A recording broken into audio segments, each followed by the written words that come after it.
Hello everyone. So in the earlier videos we discussed about the catalysis in detail. So catalysis is the substance which speed up the rate of the chemical reaction. Catalyst वो substance था जो सिर्फ chemical reactions की speed को बढ़ाता था. But today our topic is enzymes. So enzymes भी reactions की speed को बढ़ाता है. So enzymes और catalyst में भी difference ही क्या रहा? कैटलिस्ट जो है वो सिर्फ केमिकल रिएक्शंस की स्पीड को बढ़ाता है, बट जो एंजाइम है बेटा, एंजाइम हमारी जो बायोकेमिकल रिएक्शंस होती हैं, बायोलॉजिकल रिएक्शंस होती हैं, उनको कैटलाइज करता है. जो हमारी बॉडी के अंदर रिएक्शंस हो रही हैं उनको, उन रिएक्शंस को जो स्पीड बढ़ाता है, उन रिएक्शंस को जो कैटलाइज करता है, वो आपका एंजाइम है. ठीक है, मैं आपको बड़ी सिंपलर सी एग्जांपल देती हूँ एंजाइम की. एंजाइम बहुत ज़रूरी हैं. अगर हमारी बॉडी के अंदर एंजाइम्स ना हो तो उनके बिना हमारे जो लाइफ प्रोसेसेस है बहुत ही धीरे धीरे काम करेगी, वेरी स्लो एंड स्लगिश होएगी हमारे जो लाइफ प्रोसेसेस है.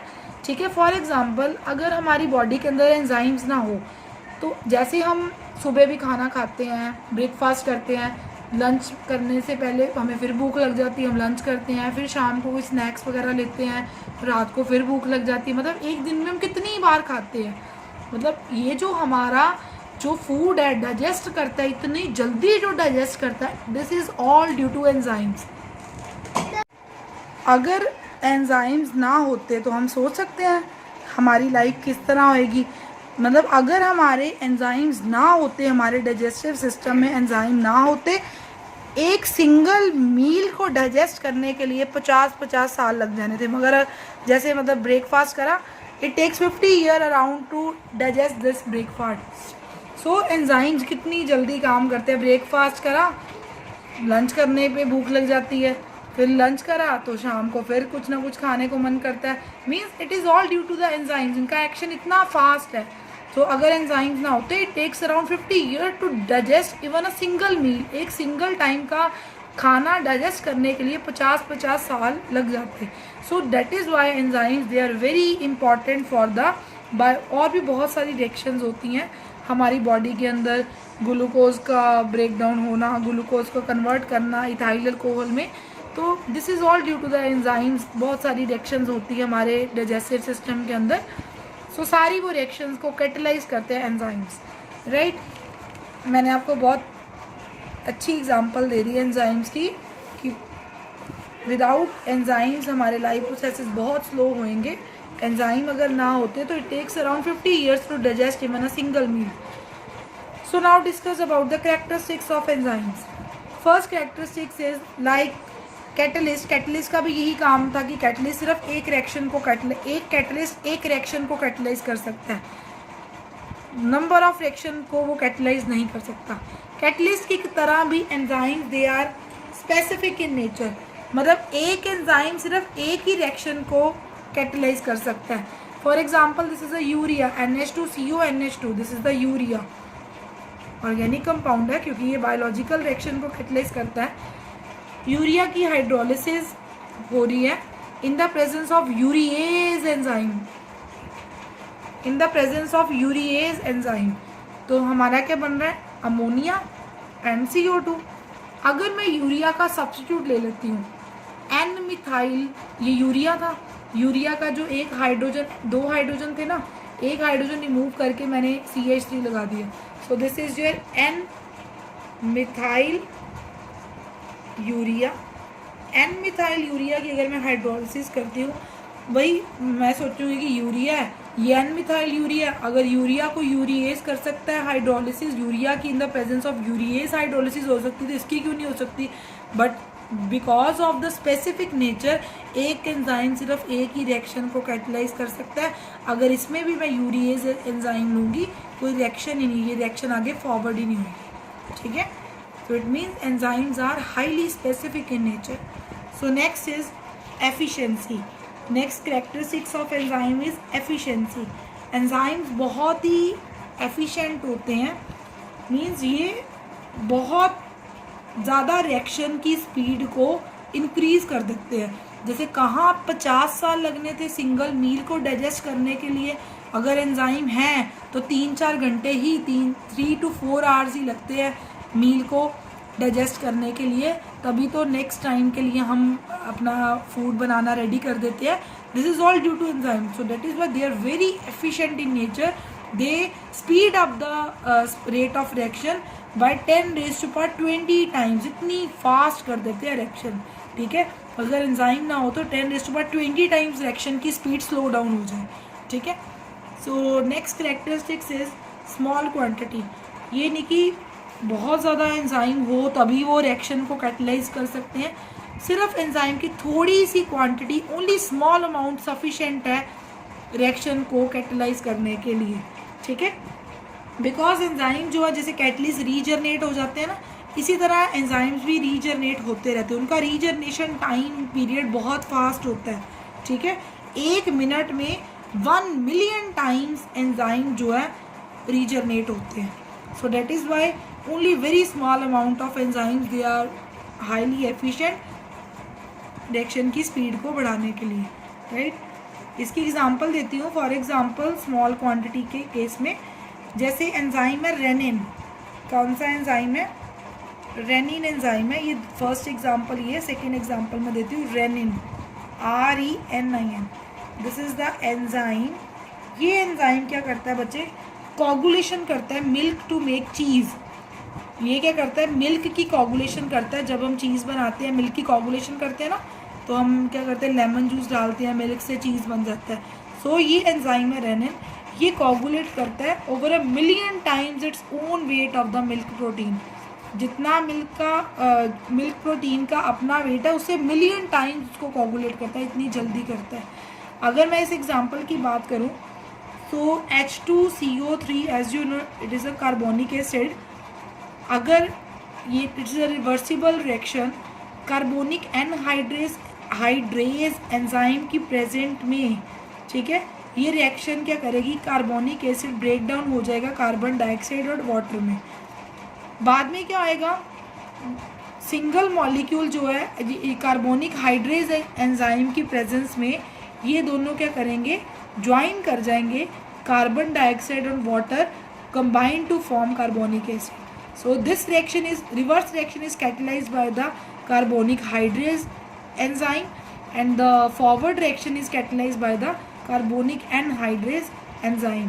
तो इनका जो कार्बोनिक एनहाइड्रेज है ये डिकम्पोज करता है 36 मिलियन मॉलिक्यूल किसके? कार्बोनिक एसिड के. किसमें? CO2 और वाटर. देखो कितने, 36 मिलियन मॉलिक्यूल इसमें डिकम्पोज कर देता है. सिमिलरली रिवर्स रिएक्शन 1 मिनट में करता है. 1 मिनट में 36 मिलियन मॉलिक्यूल इसके डिकम्पोज कर देता है. किसमें? कार्बन डाइऑक्साइड और वाटर में. कौन सा एंजाइम? Carbonic anhydrase. ठीक है, तो रिवर्स रिएक्शन में क्या होता है? सिमिलरली कन्वर्जन ऑफ CO2 और H2 ये कंबाइन कर जाते हैं टू फॉर्म कार्बोनिक एसिड. ये कौन सा एंजाइम इसको कैटलाइज करता है? कार्बोनिक हाइड्रेज. ठीक है, तो 1 मिनट में ये 36 मिलियन मॉलिक्यूल ये एंजाइम डिकम्पोज कर देता है. ठीक है. Next characteristics is optimum temperature and pH. जो बच्चे एंजाइम है, एंजाइम कैटलिस्ट करते हैं रिएक्शन को. एक pH, इस pH 7.4 pH पे एंजाइम बहुत अच्छा वर्क करते हैं. ना pH बहुत टू एसिडिक होनी चाहिए, ना टू बेसिक होनी चाहिए.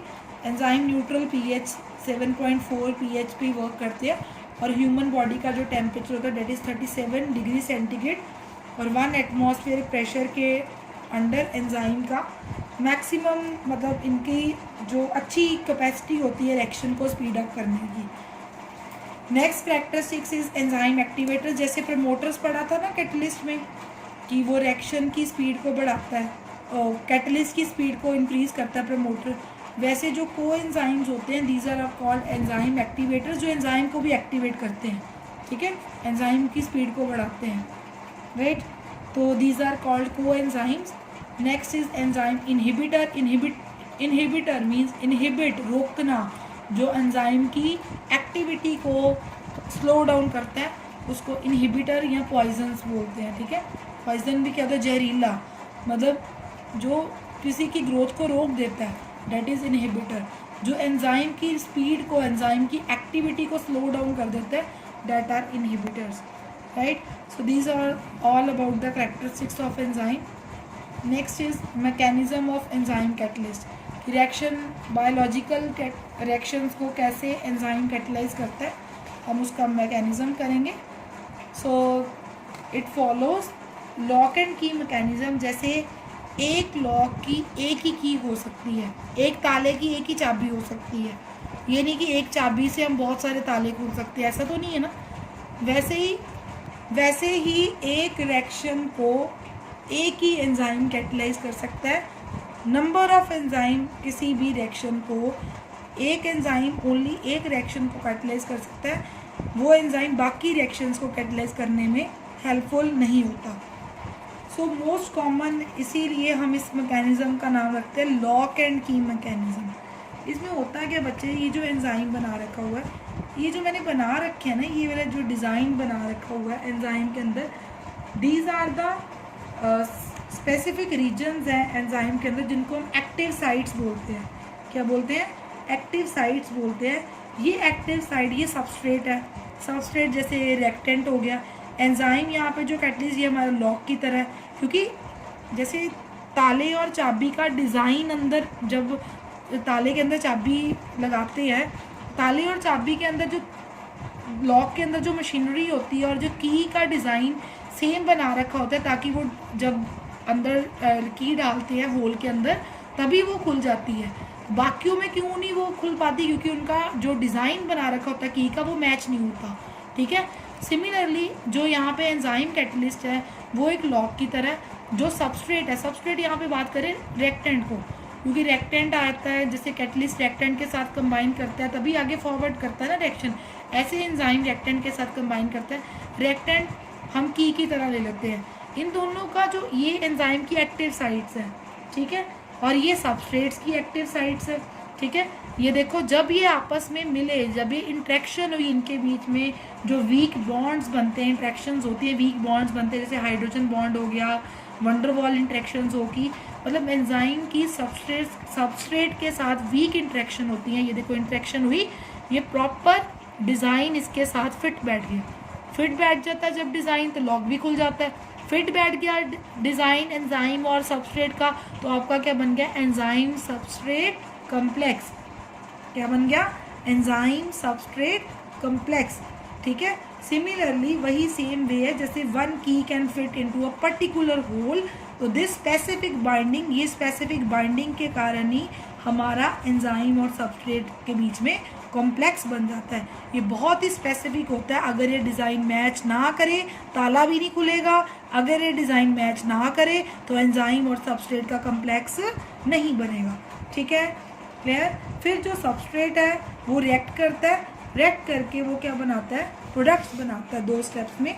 ये देखो, जो एंजाइम, ये सबस्ट्रेट आगे एक बार प्रॉपर ओरिएंटेशन हो गई तो सबस्ट्रेट मॉलिक्यूल रिएक्ट करता है, रिएक्ट करके प्रोडक्ट बनाता है.